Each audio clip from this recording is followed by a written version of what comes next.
Hi, I'm here to read chapter 30 from Witch on the Warpath today, The Tempest. Last time we left our heroes, they'd lost each other and they were wondering what to do next, I think. Let's see where we get to today. The Tempest. Hearty was lost without Onk. He was surprised how abandoned he felt. It wasn't as if Onk was scintillating company or a humorous companion, but Hearty recognised Onk was extraordinary. He fitted Hearty well, in the same way the loose change in your pocket is comforting and reassuring, if a little cumbersome to carry around, or the outdated clothes you keep in your wardrobe because they're filled with memories, or those useful, useless knickknacks from Auntie Pam, your holiday abroad, and children's artistic efforts. While Hearty sat idling on the West Cliff slopes, the biggest storm for years hit the Isle of Thanet. It had the ferocity of a battalion of demented demon orcs. It came in low over the fenlands between Thanet and mainland England. It climbed the southern sides of Minster and Monkton. For a while it slid back down to Sandwich, where it worried the ancient town, teasing it with the threat of rain and frightening the ducks down along the quay. It produced vast lightning displays in the ionosphere and deep drum crescendos. It brooded, biding its time, toying with the wildlife as it waited for reinforcements to arrive. It was waiting for the big boys to come and join the fun. The thunderheads came, thousands of feet high, marching across the channel from Europe to join the Legion in Sandwich. Siphoning vast amounts of seawater up out of the English Channel, it flowed onwards. The two fronts merged at Stoneleys and together commenced their assault on Thanet. This was a storm to end all storms. In meteorological terms, the storm should have had a hurricane warning, should have been christened with a name like its tropical cousins. But this was Thanet, a forgotten, lonely island at the edge of the world of England. This is what the storm was counting on. It hit the island with such ferocity that nothing could stand in its way. Within minutes, scores of small animals were lost or drowned. Voles, moles, weasels, and many young of mammal and bird species were dashed away in the torrential rain. A few were found forlorn and bedraggled, but most were dead or near to death. The storm had no feelings. It was raw power incarnate. It ravaged the land with thunder, lightning, and flood. The lightning fell in sheets, forks, and balls, burning the retina like an inaccurate laser, dazzling in its intensity. It careered back and forth across the insignificant isle. This was accompanied by its overzealous twin, thunder, whose announcements shook the Cretaceous bedrock on which Thanet rested. Every house, home and hovel knew the majesty of this storm, and most bowed in submission before it. Humans caught outdoors ran for cover as the rain lashed down. The majority reached the illusion of safety inside their constructed homes. Once there, they sat gazing out from bedroom windows, hugging their trembling pets before the storm's might. Round and round the storm turned, swelling and increasing in size till it obscured the land, transforming it into some vast mystic wasteland from a fantasy epic. The horizon, now a dirty grey smudge, jumped to floodlit blue by the flashes of light. The demon horde had arrived, and it identified Thanet as its enemy and its prey. No human or fairy ever forgot the night the demon orcs rode the sky above Thanet. Again and again the elemental army struck, For hours the storm continued. One could imagine this might be how the world would end, in fire and damnation. The lightning firing across the sky took one's breath away, its awesome beauty terrifying.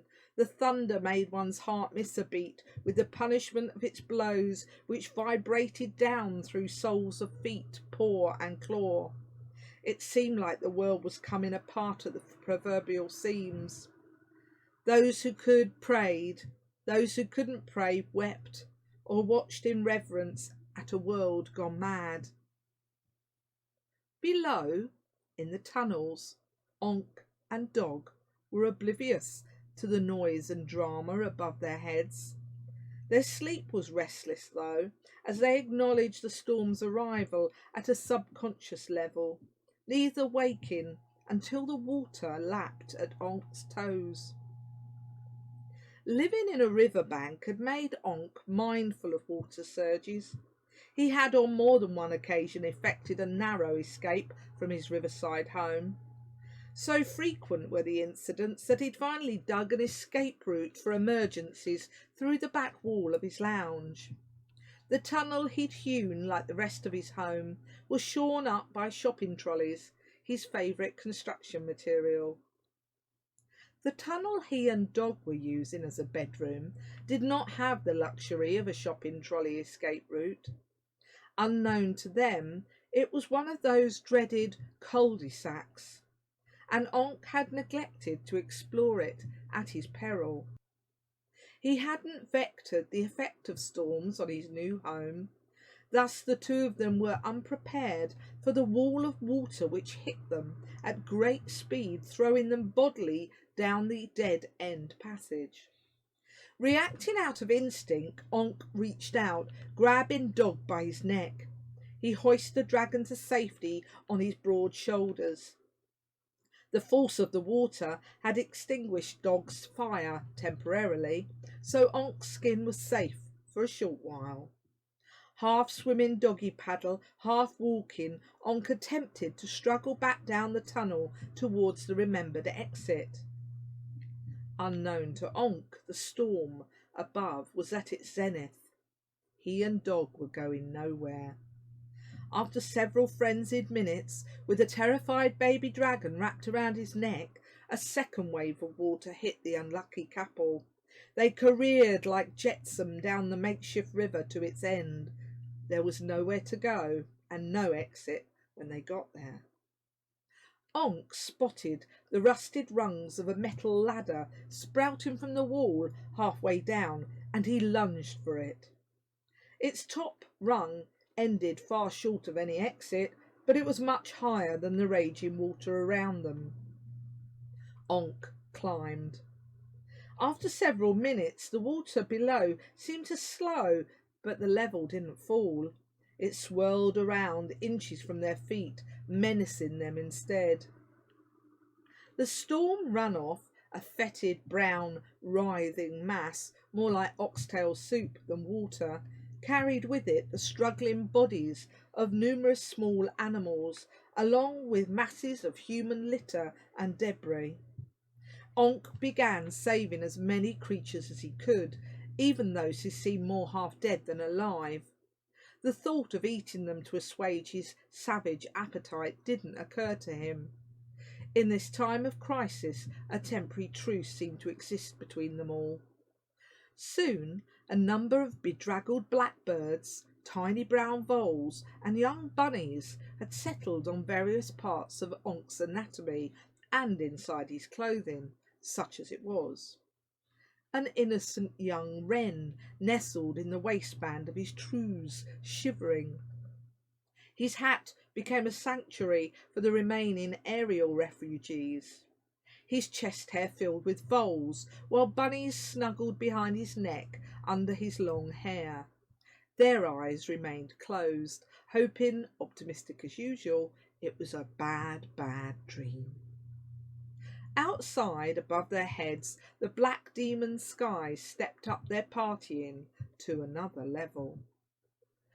As Onk relaxed, and without warning, more water with the strength to loosen a troll and his dog from their perch, surged into the cul-de-sac. There was nowhere for the incoming water to go but up. Onk climbed to the topmost rung and hung there like a sodden hunk, his dog clinging to him for comfort. Hearty had moved in with Shine on a temporary basis while he continued his search for Onk. She had been a most gracious and caring host. She was kind and fun to be around, if Hearty excluded her somewhat obsessive habit of collecting shiny things like a magpie. He found it slightly unnerving and a tiny bit creepy. They'd gone, in the early morning hours, to a nearby swimming pool so Shine could bathe. Hearty relaxed under a dwarf ornamental cherry tree. He lay admiring its vibrant orange and red autumn attire, while Shine floated on the pool's surface amid abandoned squashy inflatables of the summer. All was calm, until Shine gave a high-pitched, piercing squeal and rose straight up out of the pool like a banshee. Water sprayed for yards in every direction. Shine ended her aerial display by diving headfirst into the large pile of garden rubbish to one side of Hearty's resting place. It scared Hearty so much he jumped up into the air, banging his head hard on the low-hanging bough. Shine's explosive flight from the pool and headlong rush towards him made him think she was in danger for her life, at the very least. He rushed over to her side, concerned at what he might find. She was sitting, beaming up at him, amongst the mucky compost heap, hugging a child's broken holographic windmill to her invisible breast.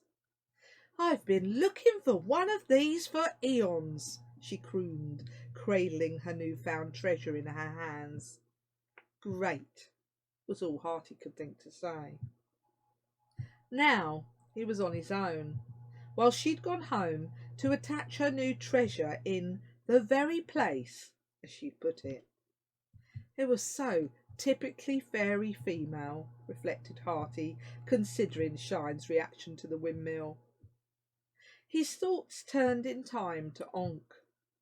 Hearty appreciated how much more straightforward and uncomplicated trolls were than sprites, even trolls with someone chasing them. He'd made the decision to tell Shine he was leaving to go in search of Onk alone when the storm broke over Thanet. Gazing about, Hearty realised he'd wandered far from Shine's neighbourhood. He was lost. He hadn't taken any notice of the route leaving the garden. He hadn't left Shine a note either to say where he'd gone.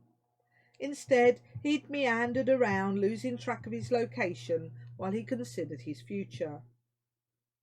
Glancing up, Hearty saw the humongous storm clouds approaching at speed overhead. There was nothing for it but to find a place to settle and wait out the storm. As if sensing Hearty's intentions, the falling rain picked up its pace. He dashed towards the nearest tree, stopping short as the ancient oak was annihilated mere yards in front of him by the most gigantic bolt of lightning Hearty had ever seen. The smell of ozone tingled the air. The oak's death throes, etched into Hearty's retinas, were immortalised in his memory. Hearty fluttered several feet above the ground, getting drenched to the skin as he tried to process what had happened. Rain didn't really bother him, but he was shocked by what he had witnessed. He uttered a silent prayer to the goddess for the safe passing of the oak, turning in a neat circle on one wing as he prayed. Not a tree then, he thought. Where else? Off to one side, across a small expanse of grass, Hearty spotted a low brick building sunk into the edge of the lawn. Buildings were safer in bad weather. He knew this from experience. Being a tree elf, he was well aware of the risks one took sheltering in trees. Though he didn't want to go inside, preferring trees, he crossed the lawn towards the building. The door was locked. He surmised the building was empty as he glided around the perimeter looking for an opening. He found it, a small break in one window pane on the right-hand side of the locked door. The interior was as inhospitable as the outside suggested, but it was dry. He shrugged. Beggars can't be choosers, I suppose. The walls were covered in white Victorian tiles, split at human waist height by a chain of smaller oblong black and white checkered ones. The checkered ones outlined the door frames too. There were 5 cubicles in a neat row. He was in a public toilet, an old one by the look, smell and feel of it. Great, he moaned. A stinky human toilet. Who knows what went on in here? The door bolts were thrown, padlocked and rusted into place. It signified that this establishment had long since finished its use to the local population, which was a relief to Hearty. Realising he could be in the lavatory for some time, he tore off armfuls of paper from the useful rolls of white paper he found attached to each cubicle wall.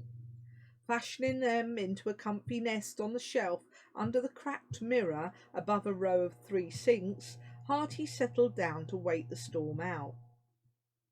He wasn't expecting the sound he heard. Far below him, water arrived in the subterranean tunnels beneath the Victorian privy. The storm widened its circumference many miles by absorbing several smaller clouds attracted to its wake. They'd been meandering past the island, minding their own business, not ready to drop their precious load. The demon storm gave them no choice. It dragged them inside its magnetic field. The combined result increased the storm's centrifugal force, spinning it faster on its axis. The epicentre was situated over the West Wood, a few miles northeast of Ramsgate. The storm's diameter encompassed the whole island and the surrounding sea for a number of miles. Small boats scuttled towards the safety of shore and harbour, terrified at being caught in the rough seas. Larger ships, liners and cargo vessels trundled out of its path, fearing and expecting the worst.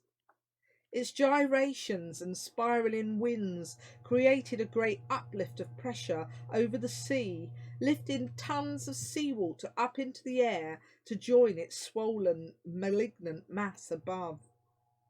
Any unfortunate life forms that happened to be swimming in the vicinity were swallowed into its maw. In widening circles, it moved over the English Channel, siphoning up more grey water in its huge arms, together with the watery denizens from beneath. This was the finale, its last gigantic onslaught of retribution on Thanet. Without warning, thousands of gallons of seawater thundered down onto the island, both from the storm-tossed seas direct and from on high. The deluge flooded the streets, swelling through the inadequate Victorian drainage system and rushing headlong downwards, attempting to find its own way back to the underground water table. In between, it found the disused railway tunnels. The water came at the speed of a rifled bullet, converging through the already waterlogged passages at such a rate and force it displaced the original volume of water at the same kinetic speed. This water had one place left to go: up. On a reverse avalanche of surge water, Onk and Dog were forced upwards into the vertical shaft above their heads. Onk held on to the topmost rung for as long as possible, leaving permanent fingerprints on the metal rung's surface, which scientists would puzzle over for years. When he could hold on no more, the raging water, nearly rending his right arm from its socket, hurled him and his menagerie aloft. Onk and Dog, with their cargo of animal orphans, shot straight up the Victorian vent above their heads. Like a torpedo, they ascended the narrowing tunnel to a place unreachable by troll hand. With one arm held aloft to protect him, Dog and his wards, who were squealing fit to burst, Onk punched his right arm upwards through the old rusted drain cover in a reasonably good impression of Superman. He rose several feet into the air, surfing on the artificial blowhole, before jettisoning off at an acute right angle. From a nearby shelf, Harty watched in astonishment as an undignified pop assailed his ears. The metal drain cover in the mosaic floor literally blew off, and a troll launched out from the murky depths. Appearing like a cross between Neptune, god of the deep, and a nautical Francis of Assisi, Onk made his debut, covered in animals of every description, with a blue-green dragonette wrapped around his neck for good measure. Harty's initial terror evaporated within the space of a nanosecond. His heart leapt for joy as he saw his missing friend and companion, Onk. He twittered from the shelf above the row of dusty sinks, his overactive life force causing 30 or so dried out sycamore seeds next to him to explode into life. Dozens of tendrils sallied forth, only to fail in their search for life on the sterile, barren concrete below. The salty seawater making their questing roots quail and shrivel. Onk and Dog were too preoccupied with saving their lives to notice Harty at first, not realising there was good solid concrete ground beneath them, and separated by the vortex of water. The two of them doggy paddled round and round the Victorian toilet floor whilst the water subsided. The water either rushed back down into the depths from whence it had come, or flowed outside under the door. The animals abandoned Onk. They flew or clambered off in every direction to perch or cringe on shelves, door edges, window sills, or under sinks and toilets. The final scene found exhausted creatures everywhere. Onk and Dog were laying centre stage, bedraggled on the lavatory floor, breathing like unmedicated asthmatics. Unsure of the young dragon, Harty flew towards Onk. "Onk!" he called in his loudest voice. Harty was relieved beyond measure, seeing Onk alive and almost well. Onk opened one wet sopping eyelid. His hair, his pride and joy, hung around him in thick rope-like tresses, the image resembling seaweed beneath the waves. "Harty!" Onk boomed, overjoyed at finding his long-lost friend. He rose to his feet, clapping his hands together and stamping his feet in pleasure, all thoughts of weariness and doom gone. His actions scared the wildlife in the room half to death. The birds flew the coop the minute they noticed the broken window. The smaller mammals weren't fortunate enough to reach that escape route. They had to wait, terrified and trembling under the sinks and toilet bowls, watching as events in the room unfolded, before they could obtain a safe escape route. Onk chased Harty round the room, Harty fluttering here and there, giggling and thoroughly enjoying the reunion. Dog looked unsure what to do. He'd like to eat the flying morsel, but he'd enough sense to realise Onk would be displeased. One lesson from Onk was sufficient for Dog to learn no. Dog waited, water streaming off his scales and expanding into puddles on the floor around him. He eyed the remaining animals for dinner and decided to check whether his flame was online. He only managed to produce an embarrassing puff of smoke from one nostril, much to the relief of those present. The production of smoke in one corner of the room brought Onk's attention back to his other friend. He decided introductions were required. Dog, Hearty. Hearty, Dog, he said. And that was that, as far as Onk was concerned. He'd lost interest, determined to find a speedy way out, above ground if at all possible. He'd gone off tunnels for the moment, anyway. Onk was about to exit the building when a bizarre noise stopped them from moving further. That's where we'll end it today. It was quite a challenging read. I look forward to seeing you next time. Goodbye.